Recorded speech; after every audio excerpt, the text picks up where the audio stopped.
José Medeiros, do PPS do Mato Grosso, com a palavra. Senhor presidente, senhoras e senhores senadores, a todos que nos acompanham pela TV Senado, pela Rádio Senado e também pelas redes sociais. Senhor presidente, nesse momento, praticamente a pauta nacional é o ajuste fiscal. Em todos os lugares que tem algum debate, o que se fala é sobre a crise, sobre dívida e como chegamos até aí. A grande verdade é que poucos na verdade, têm a dimensão do buraco que temos no nosso orçamento aí. Qual é o rombo que está nas contas públicas? Por que esse ajuste? Quanto se gastou e onde se gastou? Essa é uma pergunta que, aos poucos, vai se descortinando, aos poucos vai se mostrando, mas uma ideia a gente já tem. Alguns programas do governo fez com que o Brasil chegasse nessa situação, que não é tão simples do jeito que alguns querem passar. O senador Cristóvão Buarque foi muito feliz em trazer esse tema aqui hoje. Um debate grande, um debate à altura dessa casa. Um debate que fala sobre a vida econômica do país e que traz algumas reflexões. Mas a grande pergunta que fica é: por que de repente, o Brasil que vinha sendo cantado em verso e prosa, fazendo parte já de um grupo que já se caminhava para ser do primeiro time da economia mundial, já se falava que estava entre os mais fortes países, economicamente falando. Falava-se tanto na palavra emergente, que já não ouvimos tanto mais isso.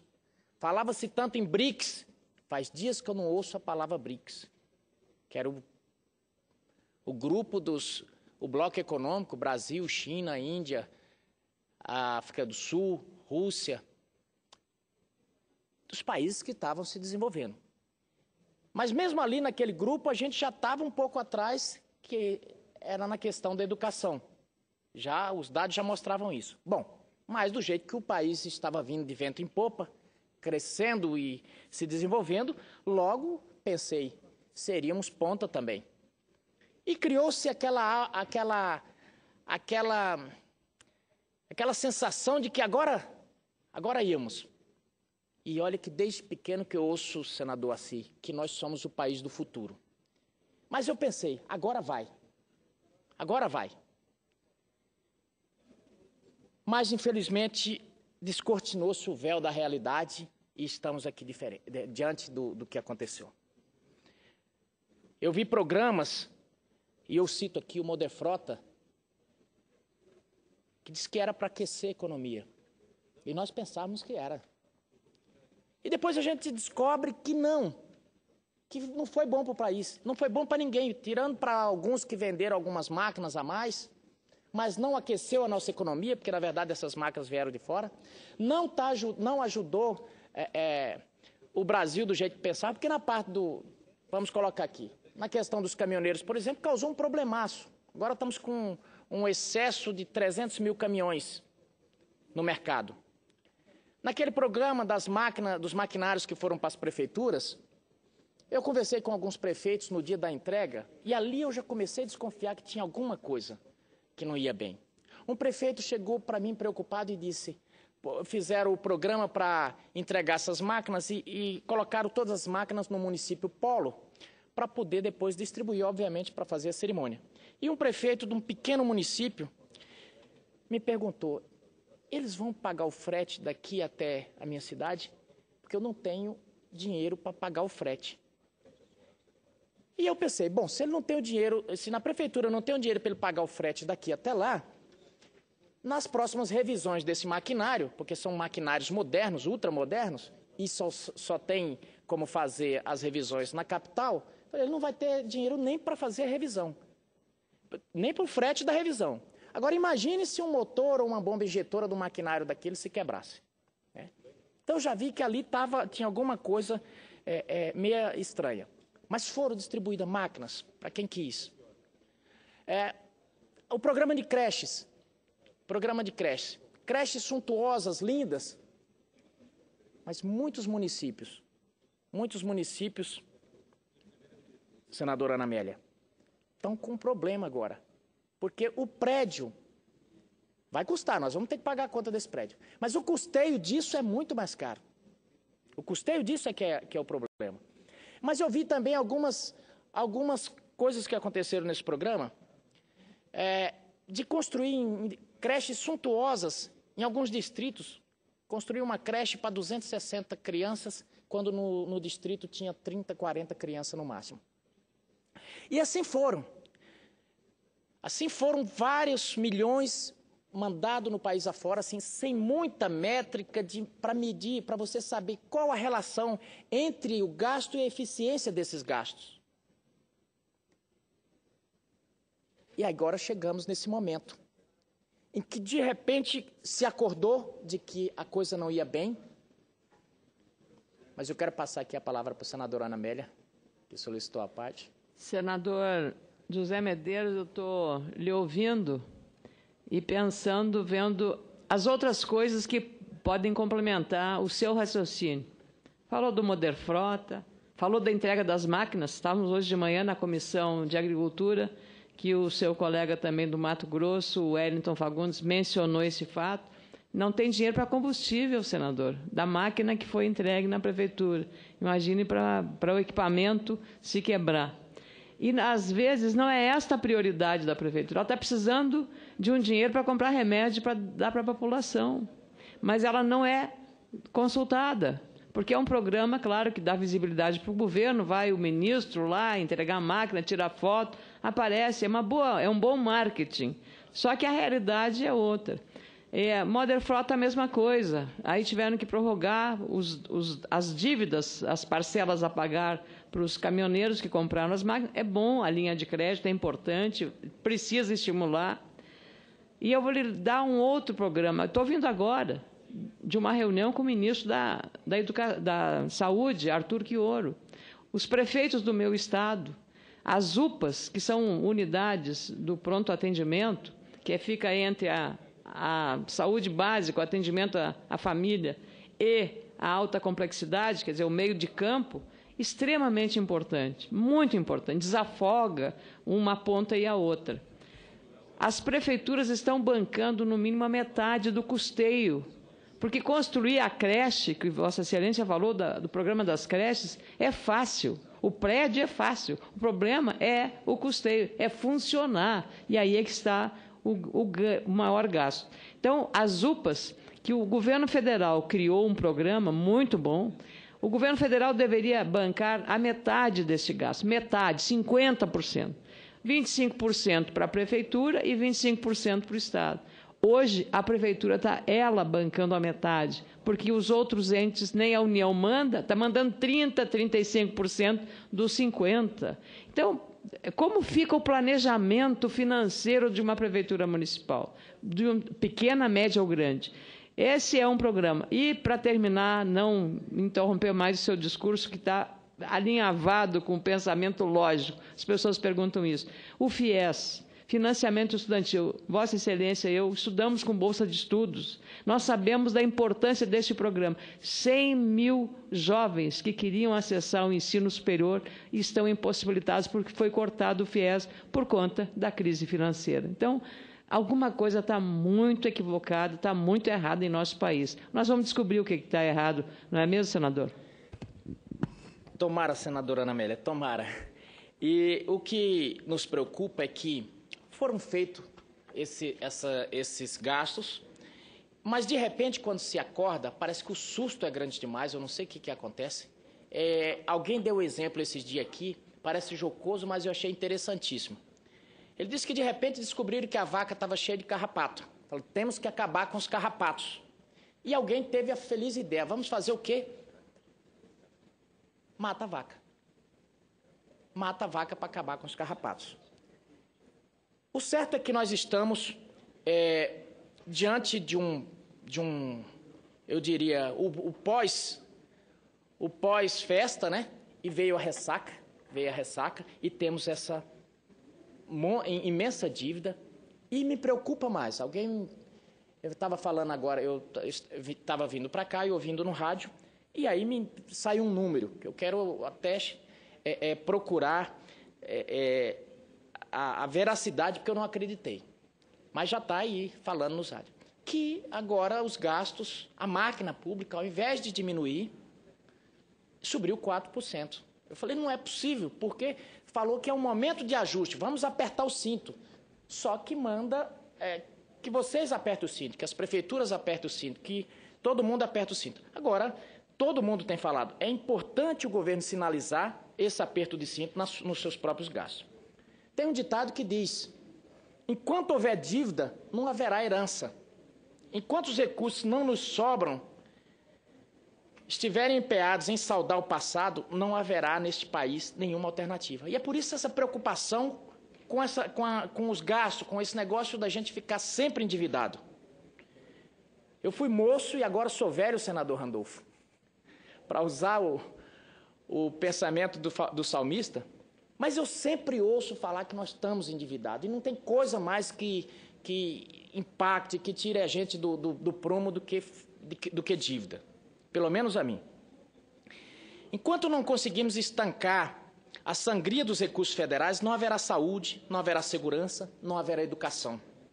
Segundo o relatório divulgado pelo Tesouro Nacional há pouco mais de uma semana, o estoque da dívida pública federal brasileira alcançou 2,44 trilhões em abril deste ano. Eu não consigo imaginar nem quanto é uma quantia dessa, mas eu fico imaginando que são caminhões e caminhões de dinheiro.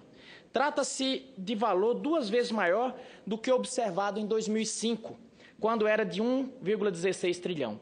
Nos últimos 10 anos, embora o PIB tenha crescido em média a taxa de 3,64% ao ano, a dívida pública avançou mais que o dobro, 8,98% ao ano. Mantido o ritmo em 2027, ou seja, daqui a apenas 12 anos, teremos uma dívida que superará o conjunto de toda a riqueza que produzimos no Brasil em um ano. É a receita para o desastre, senhor presidente. E não podemos seguir fechando os olhos a essa situação.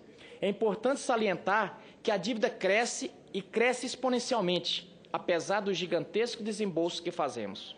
Apenas no ano passado, o governo federal pagou 170 bilhões, eu vou repetir aqui, 170 bilhões em juros e encargos da dívida. É quase 2 vezes o que foi gasto com saúde e 100 bilhões a mais do que o governo da pátria educadora gastou com educação. Gastamos mais com os juros da dívida pública federal que com saúde e educação juntos. E mesmo assim, o volume só faz aumentar. Veja bem, nós pagamos 168 bilhões e o volume da dívida só fez aumentar. Em março último, a dívida teve o maior saldo mensal em 5 anos. Foram 4,8% de aumento em apenas um mês, provocados pela maior emissão de títulos da série histórica iniciada em 1999, com operação de mais de 70 bilhões. Ou seja, o Brasil tomou ainda mais dinheiro emprestado, as taxas de juros mais altas, para cobrir o rombo das despesas públicas. Sim, as taxas mais altas do mundo é a que nós temos aqui, porque o grosso de nossa dívida está hoje em reais. Quase 95% de todo o estoque da dívida, ou seja, 2,316 trilhões, refere-se à dívida mobiliária interna, captada por meio de emissão de títulos públicos. Nossos maiores credores são as instituições financeiras brasileiras, que respondem por 27,39% do total, seguidas pelos credores estrangeiros, com 20,27%, pelos fundos de investimentos, com 19,8%, e pelas instituições de previdência, com 18,35%. É por isso que todo ano a gente ouve. Instituição bancária tal, 6 bilhões de lucro. Instituições bancária tal, 5 bilhões de lucro, e por aí vai. Muitos desses credores preferem se endividar no exterior, em dólares, onde as taxas de juros são menores, e depois eles investem o dinheiro aqui, emprestando para a União. comprando em reais os títulos emitidos pelo Banco Central, que são remunerados para muito além da razoabilidade das operações financeiras. É o que chamam Bolsa Banqueiro. Às vezes a gente se preocupa, a gente se escandaliza e falamos agora há pouco desses programas. Mas essa Bolsa Banqueiro, ela é maior do que toda essa fusaca que o governo fez. O maior programa de transferência de renda do mundo não é o Bolsa Família, é o Bolsa Banqueiro. Porque ele transfere dos cofres públicos para os grandes empreendedores. E o número está aqui, não sou eu que estou trazendo. São números do Tesouro Nacional, 168 bilhões só com essa bolsa. O cenário é desalentador e nos convoca uma vez mais a buscar estratégia para reduzir o estoque da dívida pública, que nos sufoca a todos, inclusive a estados e municípios. E por falar em municípios, senhor presidente, tanto do seu estado quanto do meu e do Brasil inteiro, dia 28 desse mês, estarão aqui aportando em Brasília para pedir socorro, porque os municípios estão todos quebrados. O governo aposta no ajuste fiscal, no aumento do superávit primário, mas a verdade é que não vem fazendo a lição de casa. E essas medidas serão insuficientes, além de recair exclusivamente sobre as costas do trabalhador brasileiro. Nossa dívida vem assumindo a dimensão do desastre, senhor presidente. E precisamos entender como e porquê para que possamos sair dessa situação enquanto há tempo. Precisamos diagnosticar esse problema para que a solução venha logo a seguir. Não é de hoje que se suspeita que essa dívida é impagável.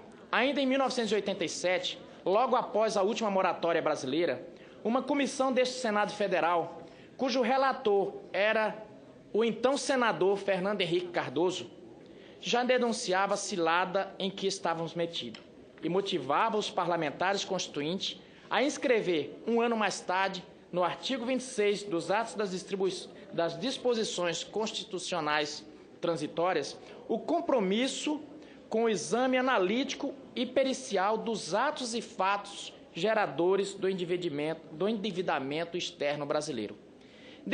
Desconfiava-se naquela época, como ainda agora, de que parcela expressiva da dívida externa brasileira seria não apenas ilegítima, mas ilegal, porque contratada de forma irregular e com cláusulas abusivas que seriam nocivas aos interesses nacionais.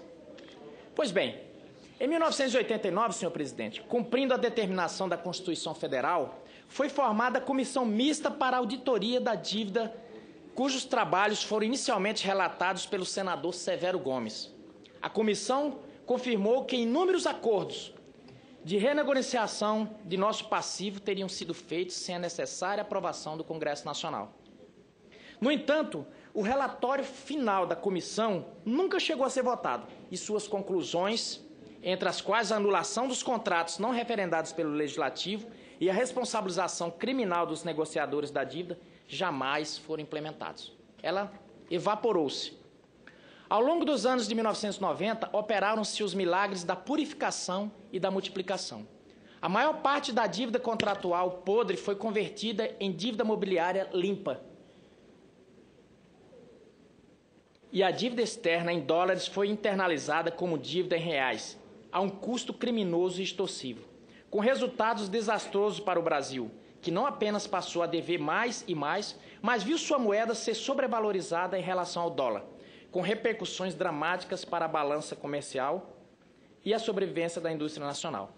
No final de 2005, o presidente Lula veio a público comemorar o pagamento antecipado de 15,5 bilhões de dólares ao FMI e o resgate antecipado de outros títulos de mais de 10 bilhões de dólares, como sinal de que a dívida externa já não era um problema. O que ele não nos disse é que o pagamento dessa dívida antecipado, senhor presidente, não foi feito com desconto, mas com ágio médio de 30%. Eu nunca vi ninguém pagar uma dívida antecipada e ter um acréscimo de 30%. E não significou em absoluto a redução da dívida pública federal, mas sim a troca de dívida externa por dívida interna, muito mais cara e com prazos muito mais curtos.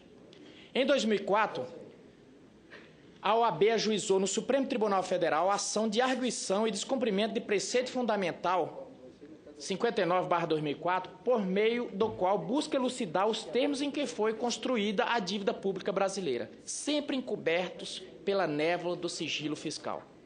A própria Câmara dos Deputados instalou em 2009 a CPI da dívida pública, concluída um ano mais tarde. Embora o relatório final denunciasse o crescimento desproporcional do endividamento público, a Câmara se recusou a promover uma auditoria completa da dívida e terminou por se concentrar na dívida de estados e municípios para com a União.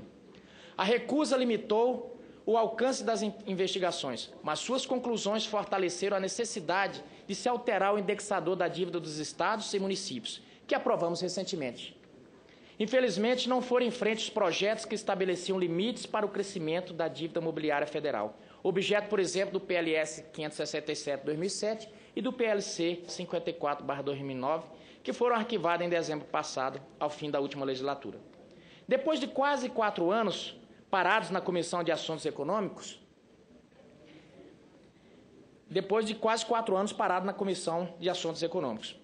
Por tudo isso, senhoras e senhores senadores, é hora de atirarmos um pouco de luz sobre a dívida pública, de romper o sigilo dos contratos e exigir mais transparência do governo federal.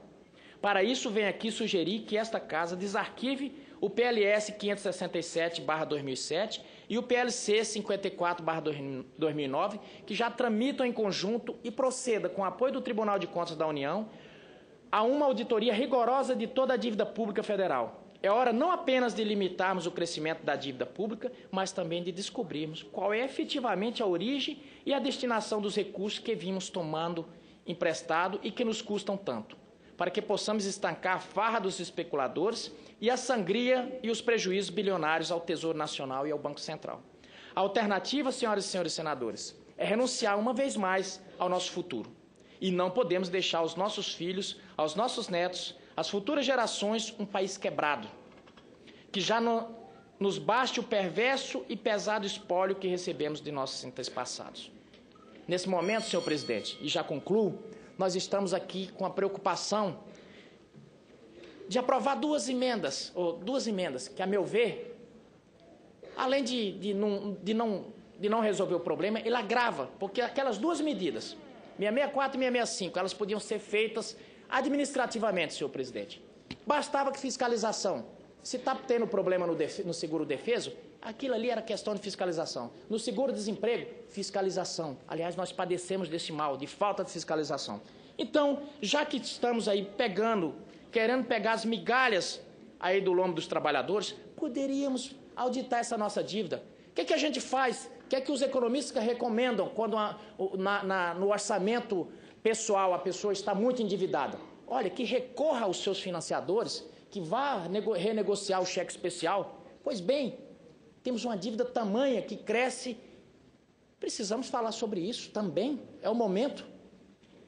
Temos esse desafio como uma das casas e como um dos poderes desse país. Muito obrigado, senhor presidente. Os cumprimentos, senador José Medeiros.